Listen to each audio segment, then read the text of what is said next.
Hello student, তোমরা যারা ক্যালকাটা ইউনিভার্সিটির আন্ডারে সেকেন্ড সেমিস্টারের ছাত্রছাত্রী আছো এবং তোমাদের ইতিহাস সাবজেক্টটা মাইনর কোর্স হিসাবে আছে বা এমডিসি কোর্স হিসাবে আছে, তোমাদের জন্য আজকে ক্লাসটা খুবই গুরুত্বপূর্ণ। আজকে ক্লাসে তোমাদের 100% কমনযোগ্য সাজেশান নিয়ে আলোচনা করব। মাইনর অর্থাৎ তোমাদের যাদের সেকেন্ড সেমিস্টারে অন্য কোনো একটা সাবজেক্টে অনার্স আছে কিন্তু ইতিহাসটা মাইনর সাবজেক্ট হিসাবে আছে, তোমাদের জন্য এই সাজেশান।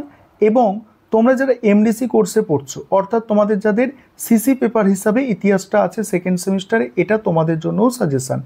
অর্থাৎ তোমরা জানো তোমাদের মাইনর এবং এমডিসি কোর্সের কিন্তু সিলেবাস এক, তাই সাজেশান এক, কারণ প্রশ্নর প্যাটার্নও এক, সব কিছু একই হবে কিন্তু পরীক্ষাটা আলাদা দিনে হবে, এটাই আর কি।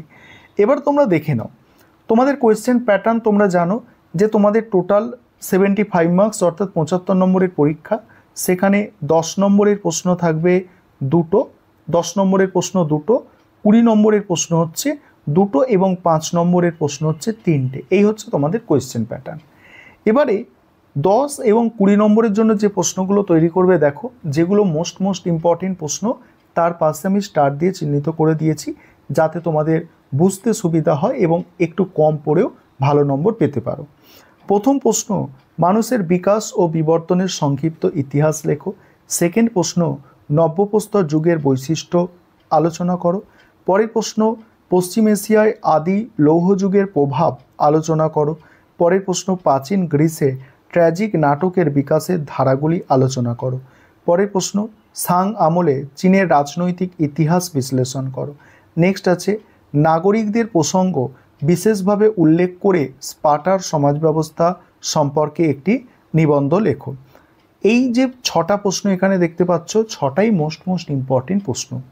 তারপরে দেখো, প্রাচীন গ্রিসের একজন নাট্যকার হিসাবে অ্যারিস্টোফানিসের মূল্যায়ন করো।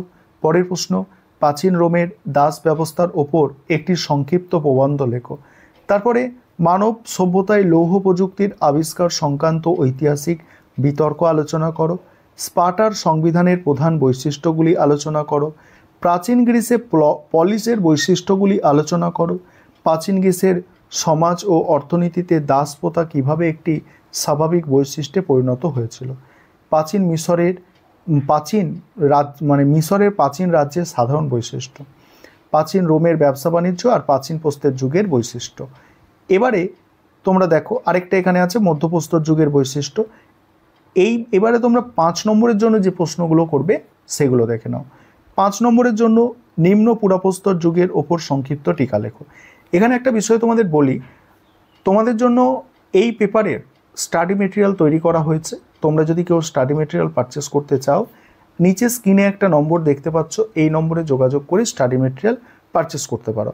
আমাদের অনলাইন কোচিং ক্লাস চলছিল কিন্তু এখন আর অ্যাডমিশন হচ্ছে না, আমাদের সিলেবাস শেষ, তাই এখন তোমরা যারা স্টাডি মেটেরিয়াল পারচেস করতে চাইছো পারচেস করতে পারো।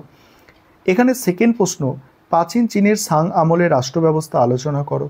পশুপালক যাযাবর বৃত্তি বলতে কী বোঝো। প্রাচীন গ্রিক ঐতিহাসিক থুকিডিডিসের সংক্ষিপ্ত মূল্যায়ন করো।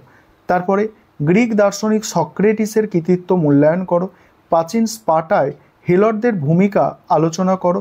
স্পার্টাকাসের বিদ্রোহের ওপর সংক্ষিপ্ত টিকা লেখো। প্রাচীন রোমের ব্যবসা বাণিজ্যের সংক্ষিপ্ত বিবরণ দাও। প্রাচীন মিশরের ধর্মভাবনা কেমন ছিল। প্রাচীন চীনে সাং রাজবংশের আমলে চীনা ভাষার বিকাশ সংক্ষেপে আলোচনা করো। ঐতিহাসিক হিসাবে হেরোডোটাসের একটি সংক্ষিপ্ত মূল্যায়ন করো। নেক্সট আছে প্রাচীন রোমের ধর্ম সম্পর্কে সংক্ষেপে আলোচনা করো। যেগুলো স্টার নেই এখানে সেগুলো আমি পড়ে বলছি না। আর তোমরা যারা এবার ইংলিশ ভার্সনের স্টুডেন্ট আছো তোমরাও সাজেশনটা দেখে নাও, প্রশ্নগুলো ইংলিশেও দেওয়া আছে যাতে তোমাদের কোনো অসুবিধা না হয়। তোমরা যারা ইংলিশ ভার্সনের স্টুডেন্ট, আর ইংলিশ ভার্সানে তোমরা সাজেশনটা দেখতে পাচ্ছ, আর ইংলিশ ভার্সানেও তোমরা স্টাডি মেটেরিয়াল পারচেস করতে পারো, কারণ আমাদের ইংলিশ ভার্সানেও কিন্তু স্টাডি মেটেরিয়াল রেডি আছে। তোমরা সম্পূর্ণ সাজেশনটা দেখো, ইংলিশেও পেয়ে গেলে যাতে তোমাদের কোনো